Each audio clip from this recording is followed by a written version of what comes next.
Hey, we're on the line with Jesse from 10 Years. How's it going? It's good. We're just getting set up for this acoustic run we're going to do. Kind of change everything up a bit and rework these songs to make them kind of new again. Cool. So the Poughkeepsie show, is that going to be acoustic? Yeah, we're doing a whole tour this way. But it's not your I guess your typical, like, just acoustic guitar and vocals. We'll have a full drum kit. I mean, bass player, 2 guitars, and the drummer plays a lot of keys. So it'll sound nice and full. It's just a different take on songs people know. Cool, man. And we sort of rewrote them to make them sound, they cater more to the vibe of the acoustic. We didn't just break it down and do the basic. We kind of rewrote some of the songs entirely. Now, will you be covering the entire catalog all the way back to Into the Half Moon? No, we Into the Half Moon, we haven't really revisited or touched that thing since it was created. I had to ask. We are going all the way back to, we're attempting to go back to the one right after that, which is Killing All That Holds You. Nice. Then the Autumn Effect and Division. 2001 one, yeah. Is there any albums you're particularly focusing on, or are you kind of mixing it up throughout the whole catalog? We're kind of, for the acoustic thing, we're kind of mixing it up and doing a little bit off of all 5 studio records because we just did a pretty lengthy tour cycle for our latest album, From Birth to Burial, and we wrapped it up, and then we're going to now do this acoustic thing. Cool. Now, that came out in April of 15. Are you guys working on material for a new record? Are you thinking about that already? Yeah, definitely. This is our last, I guess, quote-unquote, full-on tour of this album cycle, and then we're going to take a little bit of a break and a little bit of a hiatus and go and back to the Beat Laboratory and try to create some new stuff. Nice. Will you guys be writing on the road, or are you just going to focus on the shows? For this acoustic one, we're actually throwing in so many random old songs and a few covers here and there. New stuff won't really be written on the road. We started writing new stuff probably a couple of months ago, though, so we've got a few songs in the bag. Nice. What are you guys looking at in terms of covers? Can you let any secrets out of the bag? Oh, yeah. Yeah, there's a couple. We're definitely a fan of, I grew up as a hippie kind of, so you got like Beatles, Doors, Zeppelin type stuff. So there's definitely that era of music in there. And then, of course, one of them that was turning out really cool that we're going to do is a song called Mad World that originally Tears for Fears did, but I think Gary Jules' version, like a piano version. So nice. Now, you say you're a recovering hippie. What were some of the hippie bands you liked? Well, I mean, I was raised on it. My mom, I remember one Christmas, I just so happened to tell her, I like that Beatles song. And then for that Christmas, I got the whole catalog. And at the time, I was like, this is a bunk Christmas. I didn't want all this stuff. And then little did I know how much I would really enjoy it. And I appreciate it now. But I think she was just so excited that her son was interested in the music she listened to that she went crazy and bought it all. An excuse to buy the Beatles catalog. Yes. Yes. Cram my influences and taste down my son's throat. Hope he swallows. Now, how did you kind of segue from that into more of how did you go out and start a hard rock band?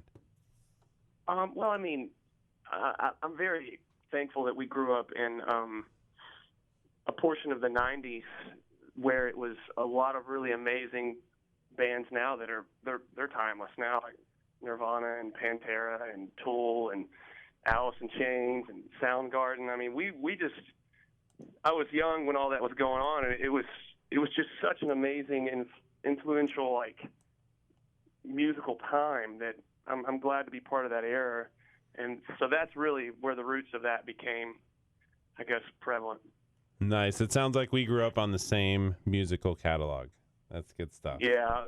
And see, now that some of these kids, like, they were born in the 90s, so they're kind of, they don't quite have that connection to it. I know. What's going to happen to all these kids that are growing up on the EDM stuff? What's going to happen to them? Man, that's when I start to feel old, because I like all types of music. I've even gone through a hip hop phase, and I like a lot of East Coast hip hop and stuff. But like, just I can't the EDM.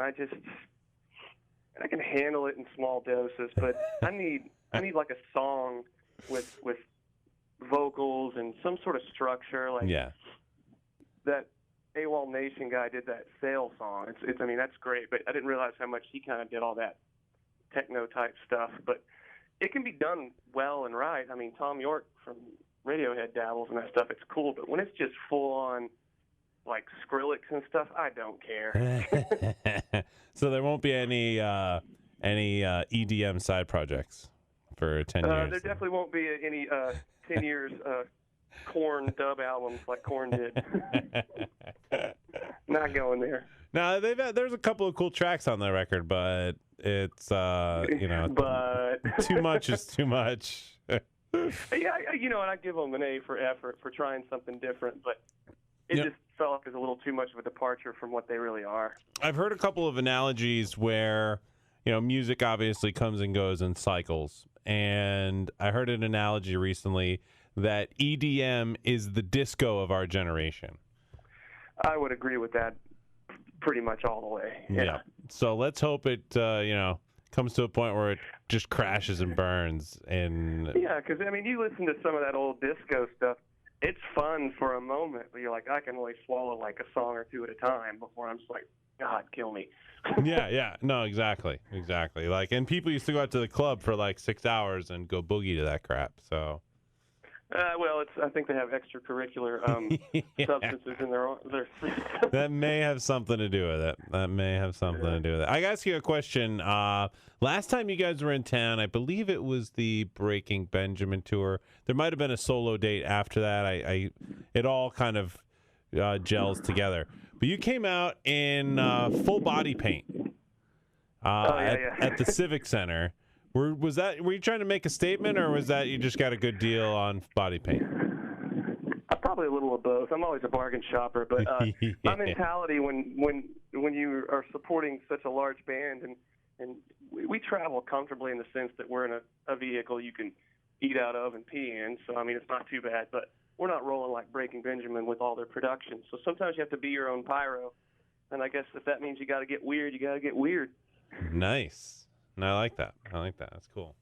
Because I was like, I think he's probably trying to make a statement up there, but I don't know what it is, so I got to ask him. Yeah, it's just supposed to be strange and confusing, and people... I got into that a while back when we're playing a lot of festivals where there's half a dozen to a dozen bands playing, and you play at 4:30 in the afternoon.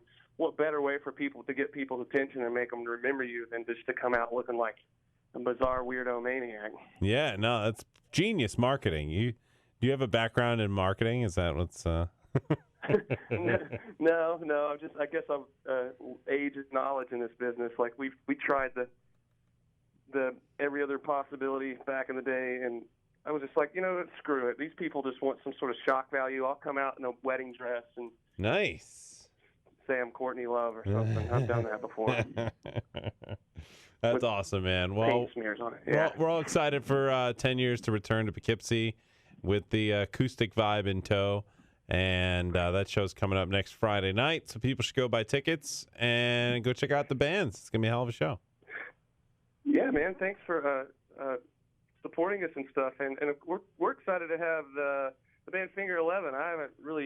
I've known them for a long time. They've been around even longer than us, but somehow we managed to talk them into coming on tour with us. I don't know how that happened. That's great, man. Those guys have been through town a couple times too, and always a good time. So that's quite a lineup you guys got there. So yeah, it'll be a good show.